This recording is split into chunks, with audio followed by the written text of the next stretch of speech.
环球大战线深入世界最前线，全球各地的观众朋友，大家好，我是叶思敏，我们欢迎来宾前立委蔡正元蔡委员。思敏好，大家好。前国安会副秘书长杨永明杨老师。思敏好，各位朋友好。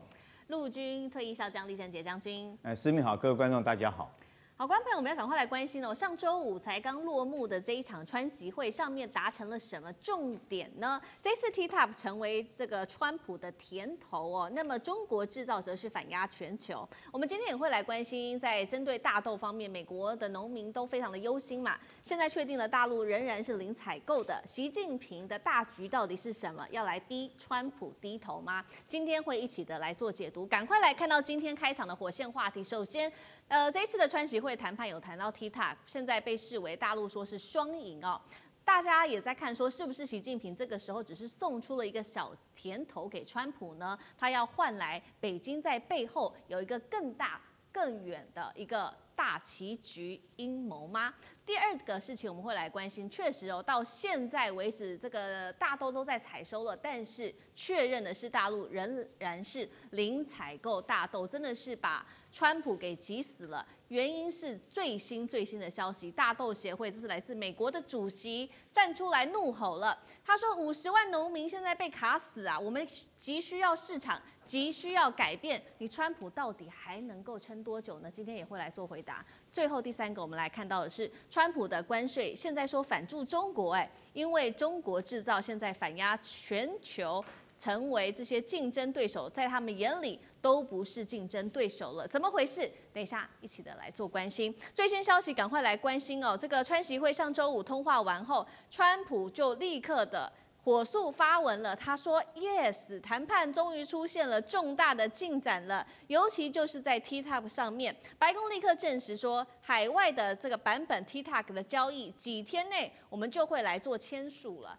有可能就是在这几天哦，我们就可以看到具体的一些成果。那么签署之后，美方是说呢，这个董事会7席，美方就会占6席，其中这些最关键的用户数据，也是大陆比较 care 的部分哦，是由甲骨文未来会来做管理。那大家也在看说，北京的态度为什么有这么大的转变？因为过去都是在痛批说，美方逼着他们卖 TPP 是赤裸裸的抢劫，但是这一次不一样喽。大陆的官媒定义说，这个动作、这个交易根本就是双赢啊！习近平这个也是来自于专家的分析，习近平用 TPP 就可以取悦川普，换取对他来说更重要的事情，就是在关税、在科技跟台湾的问题上面。倒是川普的这个金主现在对于川普真的是非常的不满，他也发布了一个漫画来讽刺川普。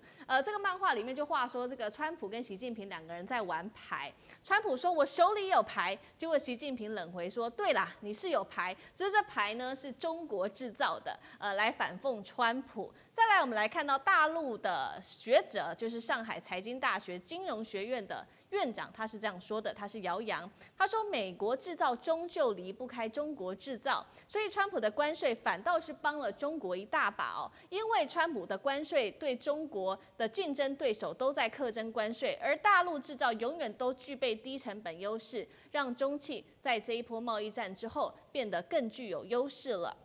最后，现在最悲愤的就是大豆主席了。刚刚提到了嘛，他在最新的一个专访上面说了这个怒吼，他说收获季到了，中国到现在零采购，美豆甚至比南美的价格贵了20%，可以说是毫无竞争力，卖不出去，价格又特别的高。美国的农民财务现在压力是极大的，要川普说你赶快出来想想办法吧。川普最后呢，在这一次的川习会之后，他也特别强调了，很期待哦 ，APEC 接下来可以跟习近平来见面之外，明年初他预计还会访问中国大陆。怎么看，委员？这个有关于 TPP 真的是如这个大陆官媒说的是双赢吗？还是习近平特别送上一个叫做蜜糖针，但是真正背后有更大的一个利益交换，是对大陆有利的？委员怎么看这一回谈判，中美谁占上风？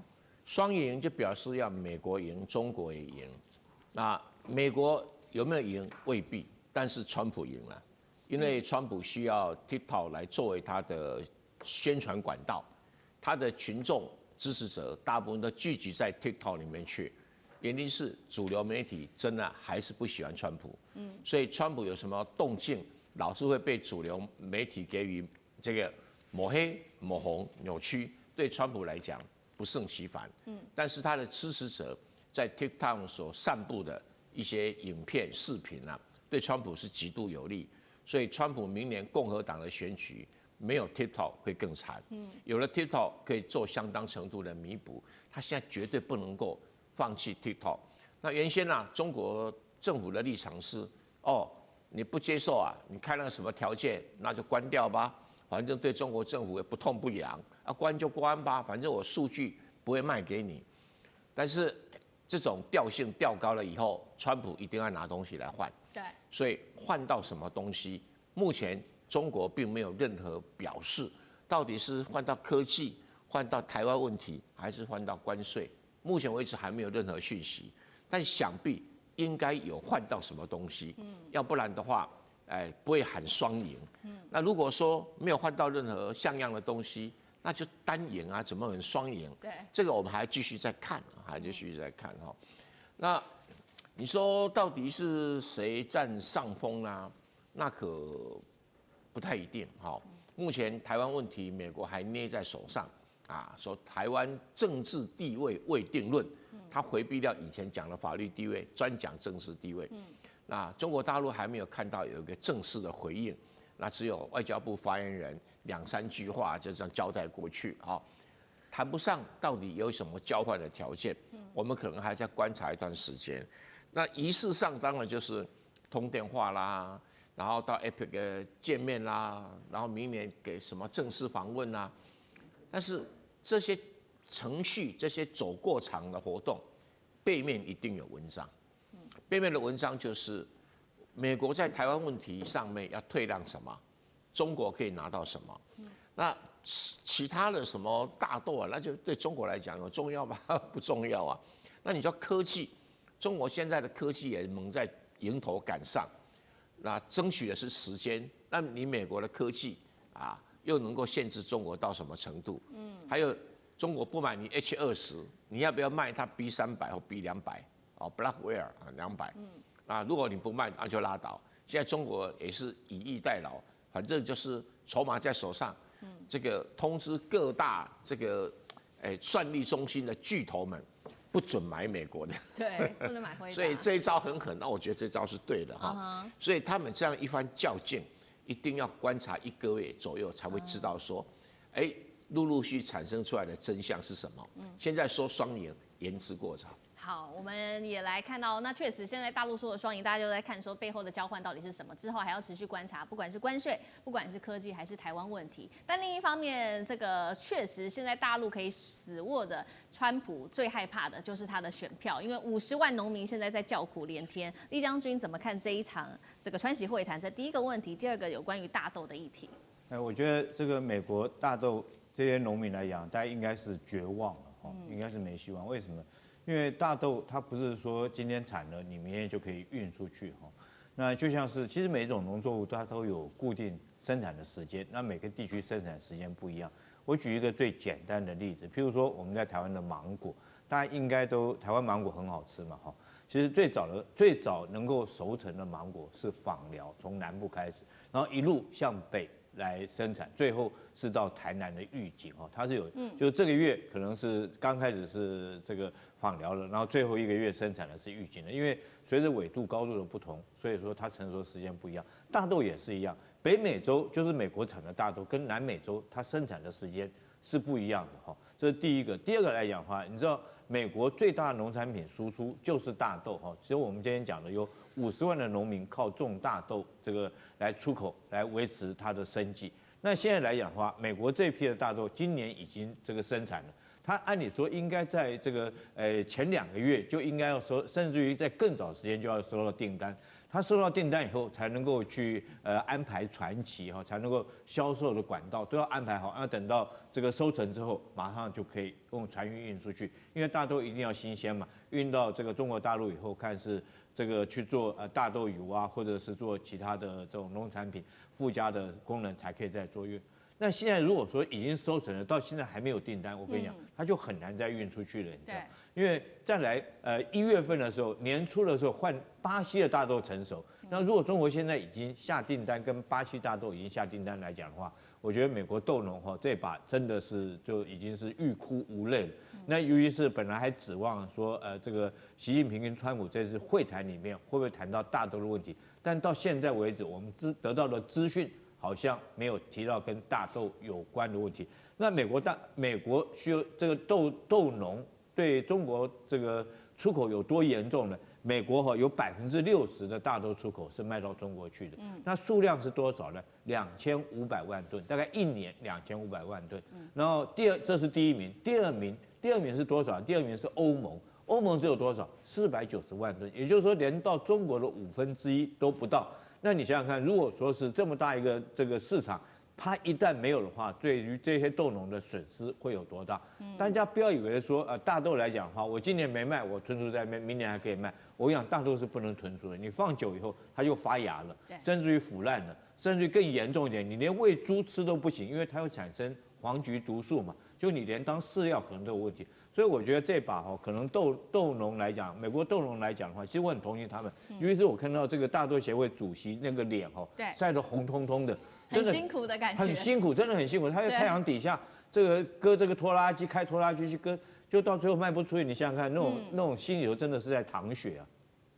是，好，谢谢厉将军。那这个是有关于大豆的议题，因为到现在其实没有任何的提到台面上有提到说这个大豆的问题到底如何解决，但现在看起来是无解的。杨老师怎么看这一场关税战，然后还有这一次的谈判？美国的关税战大概分为3个标的啊，一个是全球关税。第二个是盟邦关税，第三个是对中国大陆的关税。其实讲句实在话，到目前为止只有中国跟美国才是真正的叫接近平等的贸易关税谈判。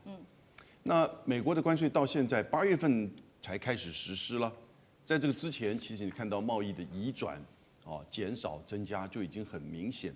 那现在呢，我觉得到今年第4季的时候美国的经济跟物价就会开始出现增加，然后呢，贸易的减少呢会更明显，因此全球就已经出现了贸易减少输往美国，我们把它叫全球减1或者全球减美的现象，这一定嘛，关税这个高筑，那贸易量一定减少。现在美国的平均关税已经来到了21%，在4月之前是只有2.5，那怎么可能再多买这么多国外的东西？第二点就是他希望的制造业回流大概是很不确定的，因为真的钱能够到位，制造能到位，连都技术人员都找不到，都还把人家赶回去，而且很不人道的对待这些韩国的人员。第三个呢，他自己贸易减少，那其他国家当然其他区域一定会寻找新的蓝海、新的市场，加速其他国家区域的全球贸易整合。所以你看，中国对东南亚今年1到8月贸易额增加9.7%，对欧盟增加4.3%，对非洲今年1到8月已经来到顺差800亿，已经是去年的这个额度。最后一项，那当然中国的贸易跟制造就会扩大。我刚才提到，所以美国到底是帮中国清场呢，还是说是在削弱中国？这个答案已经很清楚了。好，谢谢杨老师。地缘政治、美中之争、战略价值、强权崛起、小国生存，现在与未来洞悉事件走向，掌握世界脉动，全球观点尽在环球大